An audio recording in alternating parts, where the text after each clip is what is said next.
Googilii ta'uudhaan afaan Oromoo afaan Googilii ta'e afaan addunyaa ta'uudhaan baay'ee namatti tola, waan nama gammachiisu. Afaan Oromoo Googilii keessa galee afaan Googilii ta'uudhaan tiraansleet gochuudhaan afaan kamuu gara afaan Oromoo hiikuu, afaan Oromoo gara afaan kamuu hiikuudhaan baay'ee waan nama ajaa'ibsiisu isa sana itti fayyadama. Amma kallattiimaan Kiroomii irra galee sin agarsiisa jechaadha. Baawuzarii Kiroomii yookiin immoo intarneetiin kamuun ta'a jechaadha. Akkuma isin argaa jirtan kana Kiroomii irra gallaa jechaadha. Kiroomii keenyarra eega gallee booda translate.com google.com jennee barreessina jechaadha. Akkuma isin amma argaa jirtan kana translate.google.com jennee eega barreessinee kaanee booda maal jennaani go jennaani jechaadha. Akkuma amma isin argaa jirtan kana translate.google.com jennee barreessina jechaadha. Afaan kamuu gara afaan Oromoo translate gochuudhaan barreeffama garaagaraa fidanii achirratti kooppii gootanii kooppii isaa fidanii peestii gootanii gara afaan Oromootti hiikuudhaan baay'ee kan itti isin gargaaru itti fayyadama. Afaan kamuu afaan addunyaa kanarra jiru gara afaan Oromoo hiikuu, afaan Oromoo gara afaan addunyaa kanarra jirutti maal godhu translate gochuudhaan jechaadha. Kanaafuu akka isin argaa jirtan kana erga barreessinee kaanee booda go yookiin enter jennaan jechaadha. Go jennaan kana booda interfeesii isaa nuu fidaa jechaadha. Amma akkanuma isin argaa jirtan kana gara fuula itti aanutti nu dabarseera jechaadha. Fuulli isaa isa kana fakkaata jechaadha. Iddoo intertext jedhu kanarratti barbaadan afaan Oromootiin barreessitanii gara afaan Amaariffaa hiikuu, afaan Ingiliffaa hiikuu, afaan kamittuu hiikuudhaaf isa sanirratti boota intertext jedhu kanarratti how to jennee haa barreessinu. Fakkeenya how to jennee waan barbaadan afaan Ingiliffaatiin barreessita. How to work logo jennee barreessinee logo animation jennee barreessine. How to logo animation kana gara afaan Ingiliffaatiin barreessine kan afaan Oromootti hiikuudhaan iddoo English jettu tana tuqnaa jechaadha. How to animation video iddoo sana amma isin argaa jirtan tana tuqnee booda maal goona isa kana amma kooppii godhanna. Kooppii goonee akkuma kaaneen booda maal goona iddoo sanarratti peesti goona jechaadha. Akkuma isin argaa jirtan kana amma kooppii goona jalqaba isaa osoo kooppii godhannee baay'ee gaariidha. Kooppii godhannee gasii booda translate boota sana tuqnee gara afaan Oromootti hiiknaa jechaadha. Gara afaan Oromootti yoo hiiknu how to work logo in animation video kan jedhu kun afaan Amaariffaatti yoo hiikamu akkana ta'ee nu barreeffama jechaadha. Istaandaardii isaa eegee seera barreeffama isaa eegee maal nu godha nuuf galchaa jechaadha. Akka nu barreessineen afaan itti hiikuu barbaadnu sana bareechee seera isaa eegee ulaagaalee isaa eegee maal godha nu translate godha. Gara afaan Oromootti illee barbaadan afaan as keessa filattanii afaan barbaadanitti hiikuu dandeessan. Afaan Oromoo gara afaan Ingiliffaa, afaan Arabii gara barbaadanitti hiikuu dandeessanii jechaadha. Afaan Arabii illee akkasuma afaan Oromoo gootanii asirraa hiikuu dandeessan. Appilikeeshinii garaagaraa kan immoo footoo irraa kaasee imeejirraa iskiroopi godhee kaasee gara translate gochuudhaaf yoo barbaadan asumarra jira isin agarsiisa jechaadha. Viidiyoo biraatiin isa walitti deebinaa jechaadha.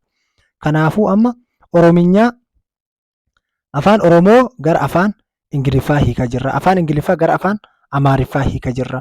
Iddoo Amaarik jettu sanarra yoo gattu afaan barbaadan filattanii gara sanii translate gochuu dandeessanii jechaadha.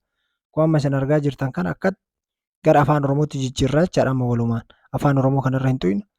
How to logo animation kan jedhu kana gara afaan Ingiliffaa Oromoofaatti yoo jijjiirru isa amma isin argaa jirtan kana ta'aa jechaadha.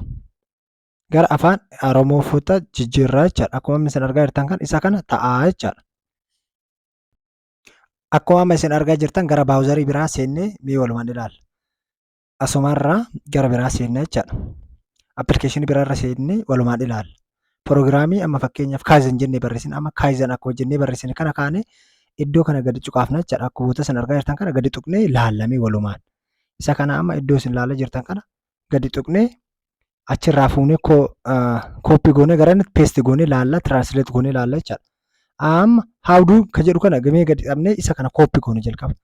Isa kana egaa kooppii goonee kaanee booda kan amma isin argaa jirtan kana asirraa kooppii goonee gara afaan Amaariffaa gara afaan Oromoo hiiknee walumaan ilaallaa jechaadha. Kan amma isin argaa jirtan kana asirra maal goonaa kooppii goonaa jechaadha. Tuudee, sardee, farrizee kan jiru kan amma asumarra kooppii goonaa jechaadha. Walumaan kooppii goonee ilaallaa jechaadha. Kan isin argaa jirtan kana kooppii godhe barreeffama kana kooppii godhee garasitti maal godhaa peestii godhee wajjumaan ilaallaa jechaadha. Asirra maal godhaa iddoo kooppii jettu tana gad nan tuqa. Kana booda duuba nan deebi'a. Duuba deebi'ee iddoo sarchii sanarratti translate .google.com jedhee itti barreessa jechaadha. Translate yoo akkuma isin argaa jirtan kana jedhee itti barreesse enter godhaa jechaadha. Akkuma itti barreessee ka'ee booda interface isaa naa fidaa jechaadha. Interface isaa akkuma amma isin argaa jirtan kana interface isaa naa fideera. Boota internet kana gadi qabee paste godha. Iddoo kana gadi qabee maal godha? Paste itti godha. Kana booda gara afaan Oromootti jijjiira. Kan Ingiliffaan barraa'e kana gara afaan Oromootti jijjiira. Akkuma isin argaa jirtan kana gara afaan Oromootti yoo jijjiirre akkana ta'a. Isa kana gadirra deemnee gara afaan Oromootti maal goona? Translate. Si'a tokkotti ilaala. Akka translate itti goonaa jechaadha. Wiixata, kiibxata maal jedhee akkasuma afaan Ingiliffaatiin barreessan afaan Oromootti nu barreessee maal godhaa? Nu hiikee translate nu godhaa jechaadha. Baay'ina qubee 38 ol maal gochuu danda'a? Yeroo takkatti translate nu gochuu danda'a jechaadha. Baay'ina 38 ol si'a takkatti translate nu gochuu danda'a. Inni kun immoo daataadhaan illee fayyadamuu dandeessa. Wi-Fi fayyadamuu dandeessan, daataadhaan fayyadamuu dandeessan, gosa barbaadaniif fayyadamuu dandeessanii jechaadha. Kana saantiiballee hin harkifne jechaadha. Akka viidiyoowwan kaanii saantiiba harkisuu hin harkisu jechaadha. Inni kun baay'ee isin gargaara, itti fayyadama. Asuma warri subscribe gochaa, laayikii jala, koomentii keessa jala yaada hunda qabdan hunda naa teechisa. Gamanumaan isin gaafadha. Warri viidiyoon kun isinitti tole hundi keessa laayik gochaa. Warri viidiyoo isinitti tole dislike gochaa, subscribe gochaa akka viidiyoo yeroo gadhiifamu isin bira gahu maatii ta'a. Subscribe godhaa.